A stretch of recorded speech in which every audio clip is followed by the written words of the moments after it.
on that. We're about to meet a really special friend of the foundation. Tell us a little bit about Brooke Boney. What does she mean to you?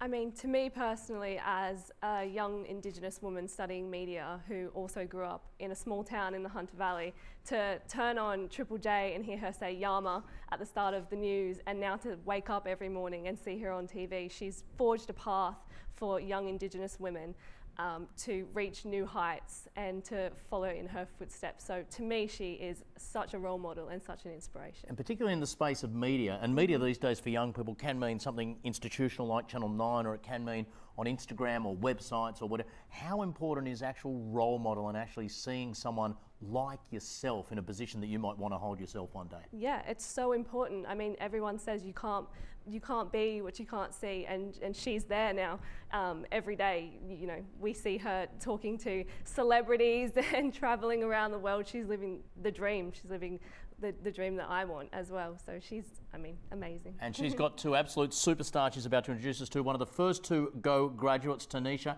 and first PhD Go graduate, Mitch, are here. Over to you, Brooke Boney. Thank you guys so much. They're very, very kind words. And thank you, Maddie, for not taking photos of me eating food and sending them to me like Mick does. And Adam, I feel like now might be a bad time to tell you that I'm actually going to bid against you as well. So keep an eye on that, keep refreshing.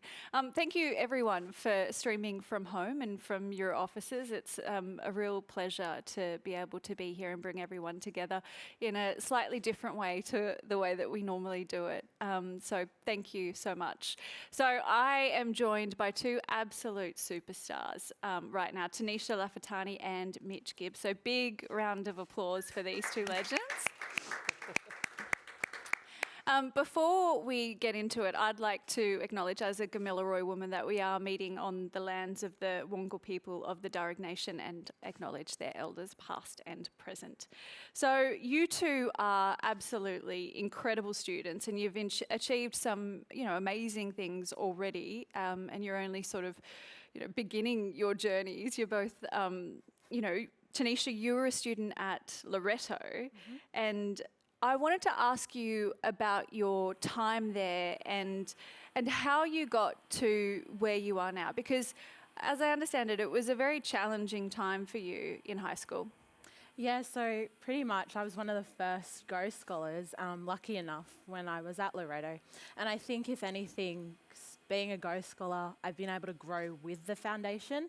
So now I kind of see Go as my family, your chosen family, and I think I wouldn't be where I am today without them, but also I've learnt many lessons from them, particularly to never give up. I think not to give up on myself, but also the people around you, but also you're never alone, and that you always see that light at the end of the tunnel, particularly because I'm finishing my uni degree in like 5 weeks. I think I got to the point where I was like, what am I going to do next year? And I honestly just came to Go, and I could see the light of the tunnel straight away. And I've got a few people at one of the companies who's given me an offer online now watching me, and they wanted to send me a note and let me know, and I think that's wonderful that they still support Go. That is so lovely to hear. Now, Mitch, you just, the things that you're studying, I can't even pronounce. That's how smart you are. You are the first PhD candidate to come through Go. Can you tell me a little bit about what you're studying now and your journey to get to where you are? My thesis was on climate change and marine biology. So looking at how oysters over generations change because of the stresses of climate change. So mostly to do with the temperature and CO2, and also the feeding delays of algae because of, again, temperature and CO2. And see how smart he is? Stop, please. So I started off at Western Sydney doing an undergrad in forensic science and chemistry. So I did a double major in those, and then did honours there. Took a little time off, and then got offered this PhD, which is then when I started. So. And you've had a really tough run in the last 12 months or so. Would you mind sharing a little bit of that with us and how Go has supported you through that? Oh, no, not at all. So I halfway through last year, my dad got diagnosed with some pretty aggressive cancer. It's what they call a neuroendocrine carcinoma, which it doesn't react similarly to other cancers, so it's very aggressive. And then in November last year, my parents' place burnt down in the fires up in Kempsey. So, and which is where GO's been significantly impactful to myself, because I also lost my job because of COVID. So I was able to, and I was at the university working there, but then with the loss of that job, it didn't give me the flexibility to be able to go home and after the cleanup of the fires and then try to start building another place for my dad, and now my brother moved back to help as well, so somewhere for them to live. The GO was able to support me through the last stint of my PhD, so that I was able to still continue with my thesis, but also be able to still give me the flexibility to go home when I need to, and like to take Dad to any chemo treatments or anything like that. So, yeah.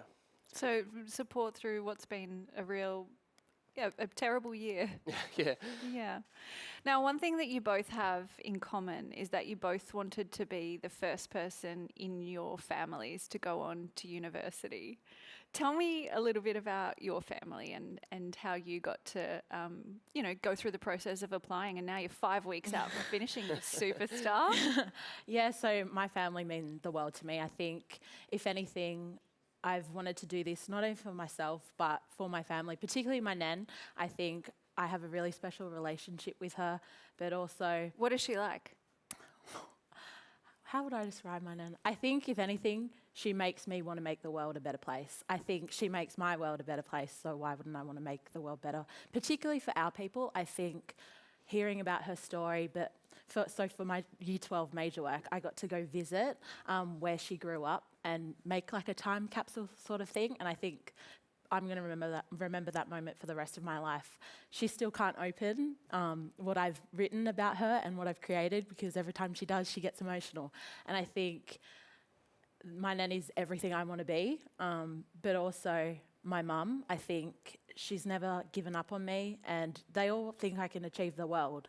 And it doesn't help having GO. They think you could do everything, and it's like, I'm not going to achieve this. But I think, if anything, it's made me want to do more, but also just go for whatever opportunities there are.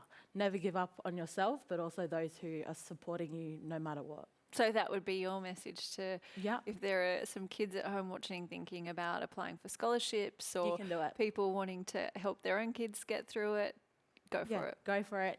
If it doesn't work out, there's many of people who will be able to support you. I think at first with GO, I was super hesitant at the very beginning of my journey, and if anything, Shirley doesn't give up, neither does the GO team. And I will say this from day one, I've learnt that, and it's been a message for me, but a life lesson. I'll never give up until I get where I want to be. And you were one of the only Aboriginal kids at Loreto.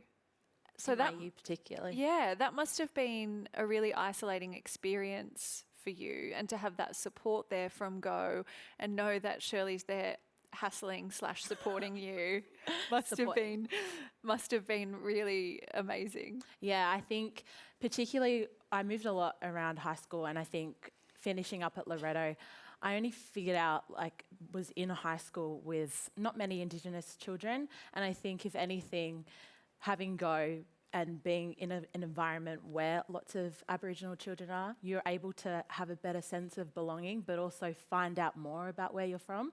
I think up until having the relationship with GO, I wasn't necessarily motivated to the point where I am now to do more for my people, but also learn about our culture to another level, I guess. And Mitch, that's been a big part of your studies as well. I notice one of the things that you're looking at is the intergenerational impacts of climate change. Can you tell me why it's important for you to give back to the community and to study that in detail? So oysters have traditionally been a very important food source for a lot of communities around Australia. And as an example, some of the oysters that my group and also the group that I worked with in Department of Primary Industries, we sent oysters up to Northern Territory so that they could start their own renewable oyster farming practices again, because it all got stopped due to colonisation obviously a trauma in that. And so looking at oysters and how they're over generations it's going to affect, then it looks at, and I think for myself as well, I look at an invasive species versus non-invasive species. So you're looking at Pacific oysters being introduced into Australia in the 1950s and have come through and taken over estuaries all over Australia. Well, sorry, from South Australia all the way up to Yamba, I think. And I think that unfortunately, within the oyster world, they're like white civilization in our world. And so trying to find if there is the continuance of the Sydney rock oysters in these estuaries is quite important to myself and obviously the traditional owners in those areas. Mitch, I'm just going to put this out there. If ever you need to send some oysters to anyone, feel free to send them my way as well. You know, just putting it out there. I love how so often when I speak to the Go Scholars and, well, really any Aboriginal and Torres Strait Islander people, so much a part of our story is, you know, when you make it, you turn around and give straight back. And I can see that that's such a strong thread with the two of you as well. How inspired have you been by Mick and Adam in going through the Go Foundation process? Hearing Mick and Adam talk about some of the things that they've gone through up until getting to where they are now, it's incredibly inspiring. They're two amazing people who have been able to give back so much, and I guess I can only wish that in the future I'm able to give back just as much, because they help so many people in so many different ways, and I know that every journey that everyone takes is different, but everyone here and every Indigenous person I ever talk to, they always have the same concept of giving back, and if we're able to do that in any way, a fraction of what those two have been able to do, it'd be amazing. Yeah, well, essentially, looking at Adam and Michael, they're the best role models. I think being Go Scholars, they're not only superstars, but they're people that we look up to, but also can approach. And I think, if anything, they're just great humans. And I couldn't be more thankful, particularly this foundation. I think education is so important, but also not just getting a uni degree, whether it's a traineeship or different types to suit the person, whoever you are. I think that message is super important, because a lot of people think, oh, it's university and, oh no, like I can't do that. But they encourage us to seek further education, and I think they're incredible. So if you could say one message to the people who are sitting at home and thinking of donating, because we really just want to sort of shake them upside down and get every last coin out of their pockets, what would you say to them about the impact that it's had on your life and, you know, the potential for the change in the community when, you know, one of us makes it and we sort of drag everyone else with us? Ladies first. Okay, me. I'd say don't be shy. It's not going to waste. They really care about what they're doing. We are so thankful for everything, particularly the ecosystem and the Go itself. I think we're super grateful for all the opportunities you give us, and it won't go to waste. We're here to change the world. We're here. Well, yeah, I guess very similar, just that every small amount counts, and I think that when I got given my scholarship, Shirley even said to me that it was such a small amount, but it changed my life. So understanding that the small amounts that you can give to any of these amazing footballs is going to change people's lives. So I think that, yeah, as Brooke said, turn yourselves upside down and catch whatever comes out. Also, Mick and Adam are tall, so they can just flip you upside down really easily. They'll come to your house. Yeah, don't make them do that. Come on, guys. Thank you so much, Mitch, for sharing your story, because it sounds like, you know, it's not been an easy time for you. So I really, really appreciate that. And Tanisha, you're an absolute legend, and congratulations, you've made it through. Can we get a round of applause for these two legends? Thank you, guys. Thank you.